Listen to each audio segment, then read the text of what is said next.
নমস্কার। আজ শরৎ গল্পওয়ালার নিবেদন বনফুলের লেখা গল্প আলো বাবু। সবাই তাকে আলু বাবু বলতো, কিন্তু তার আসল নাম আলো। চেহারা অবশ্য নামের উপযুক্ত নয়। গায়ের রং কুচকুচে কালো, মুখটি বেগুন পোড়ার মতো, তার উপর কালো গোঁফদাড়ি, যুগ্ম ভ্রু, মাথায় ঘাড় পর্যন্ত লম্বা বাবরি চুল, গলায় তুলসীর মালা, সেটিও কালো হয়ে গেছে। পরনের থানখানি অবশ্য ধপধপে সাদা, গায়ের চাদরখানিও সাদা। আলু থালু, জামা গায়ে দিতেন না, জুতোও পরতেন না। একদিন সকালে আমার বৈঠকখানায় ঢুকে নমস্কার করে কাঁচুমাচু হয়ে দাঁড়িয়ে রইলেন। সেই দিনই প্রথম দেখলাম তাকে। কি চাই আপনার? অনুগ্রহ করে একটু সাহায্য করবেন আমাকে। সাহায্য প্রার্থী অনেক আসে, অধিকাংশ লোকই টাকা চায়। ভাবলাম ইনিও বোধহয় সেই দলের। মনে মনে একটু বিরক্ত হলাম, কিন্তু মুখ ফুটে বিরক্তি প্রকাশ করতে পারলাম না। বরং বললাম, অসম্ভব না হলে নিশ্চয়ই করব, বলুন কি করতে হবে। তার বাঁ হাতে একটি ছোট থলি ছিল। তার ভিতর হাত ঢুকিয়ে তিনি একটি ছোট পাখির ছানা বার করলেন। একটা ছোঁড়া এই পাখির ছানাটার পায়ে দড়ি বেঁধে টেনে টেনে নিয়ে বেড়াচ্ছিল। আমি 2 আনা পয়সা দিয়ে বাচ্চাটা নিয়ে এসেছি তার কাছ থেকে। মনে হচ্ছে পায়ে লেগেছে। পায়ে দড়ি বেঁধে টেনে নিয়ে বেড়াচ্ছিল কিনা একটু দেখবেন দয়া করে।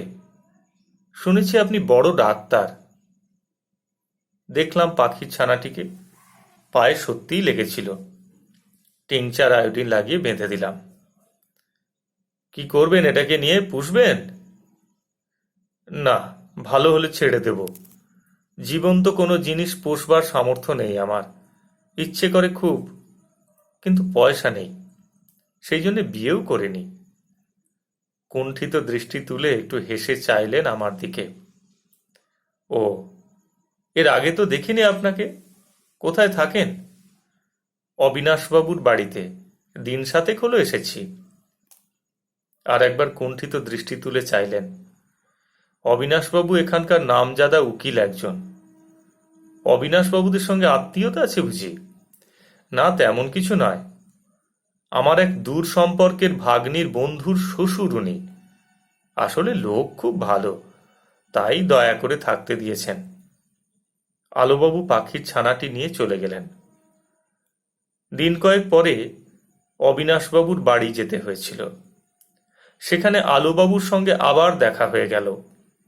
দেখলাম তিনি একটি দিশি কুকুরের বাচ্চার পরিচর্যায় নিযুক্ত হয়ে আছেন। আমাকে দেখেই এক মুখ হেসে বললেন, বিনুবাবুর কুকুর এটি।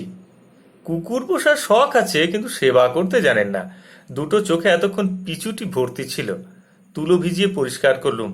আর কুকুরকে সারাক্ষণ বেঁধে রাখলে কি চলে? ওদের সঙ্গে খেলা করতে হয়। কুকুরটার দিকে চেয়ে তার মুখের সামনে টুসকি দিতে লাগলেন। ল্যাজ নেড়ে নেড়ে খেলা করতে লাগলো কুকুরটা। বিনু অবিনাশের ছেলে, বয়স 10 বছর। অবিনাশবাবুর সঙ্গে দেখা হলো একটু পরে। বললাম, আপনার এই আলোবাবু লোকটি তো অদ্ভুত ধরনের মনে হচ্ছে। হ্যাঁ, অদ্ভুতই, স্নেহের কাঙাল বেচারা, গরিবও খুব। আপনার সঙ্গে আলাপ হয়েছে নাকি? হ্যাঁ, এক পাখি পেশেন্ট নিয়ে গিয়েছিলেন আমার কাছে। দেখবেন তো, যদি ও চাকরি বাকরি জুটিয়ে দিতে পারেন কোথাও।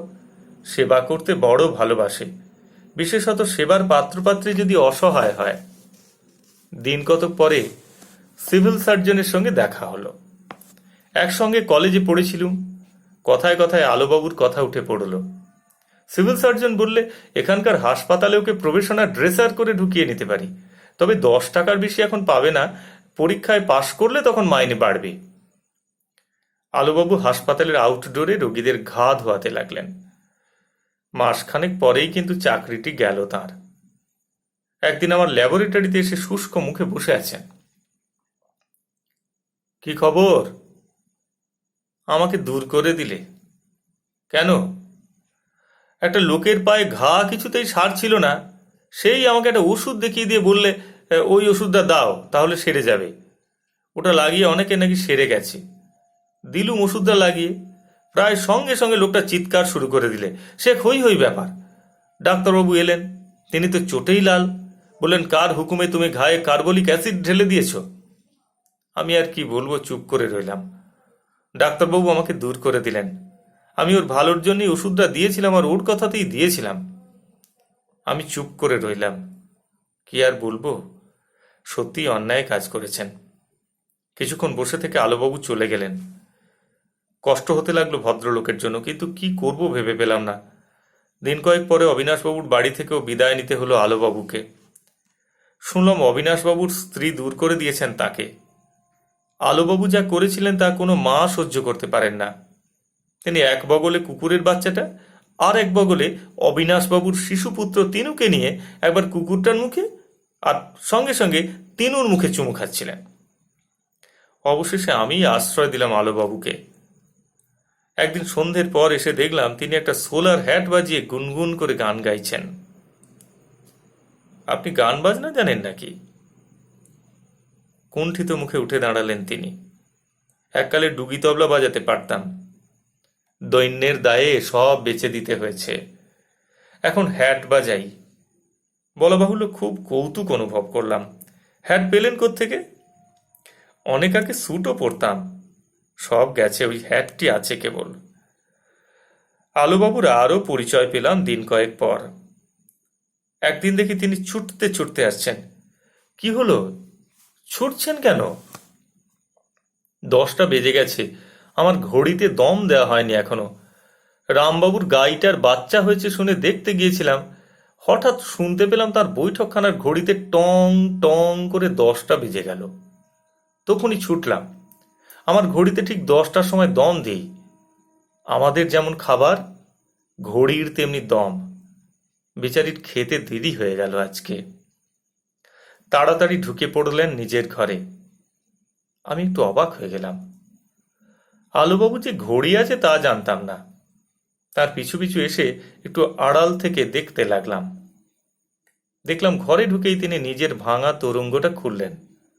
তার ভেতর থেকে বার করলেন একটি ছোট টিনের বাক্স। বাক্সের ভিতর থেকে একটা ন্যাকড়ার ছোট পুঁটুলির মতন কি বার করলেন। ন্যাকড়াটি খুলতেই লাল রঙের শালুর পুঁটুলি বেরিয়ে পড়ল। সেটি খুললেন, বেরুলো রেশমি ন্যাকড়ার পুঁটুলি। সেটি খুলতেই বের হলো খানিকটা তুলো, তারপর ছোট্ট ঘড়িটি। 3 পুরু কাপড় ঢাকা ঘড়িটিকে আঙুলের মতো রাখতেন তিনি সযত্নে। ঘড়িটি বার করে চাপটা লিখে বসলেন, তারপর চোখ বুজে ধীরে ধীরে দম দিতে লাগলেন। মনে হলো যেন পুজো করছেন। অবিনাশবাবুর কথাটা মনে পড়ল।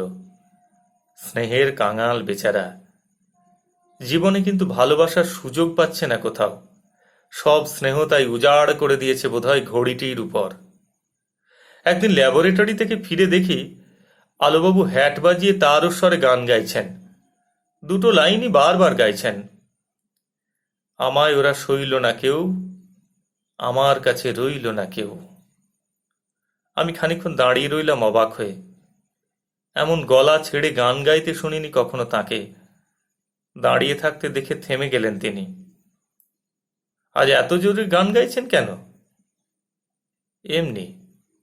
তারপর আমার দিকে চেয়ে কুণ্ঠিত হাসি হেসে বললেন, আমার ঘড়িটা চুরি হয়ে গেছে। ঠিক সময় হয়তো ভালো করে দম দিতে পারবে না। টপ টপ করে তাঁর চোখ দিয়ে জল গড়িয়ে পড়ল কয়েক ফোঁটা। আলোবাবু এখন পাগলা গারদে আছেন। সমাজের সঙ্গে নিজেকে তিনি খাপ খাওয়াতে পারলেন না কিছুতে। নমস্কার, আজ এই পর্যন্ত। যদি আমার গল্প পাঠ আপনার ভালো লাগে, দয়া করে এই চ্যানেলটি সাবস্ক্রাইব করবেন।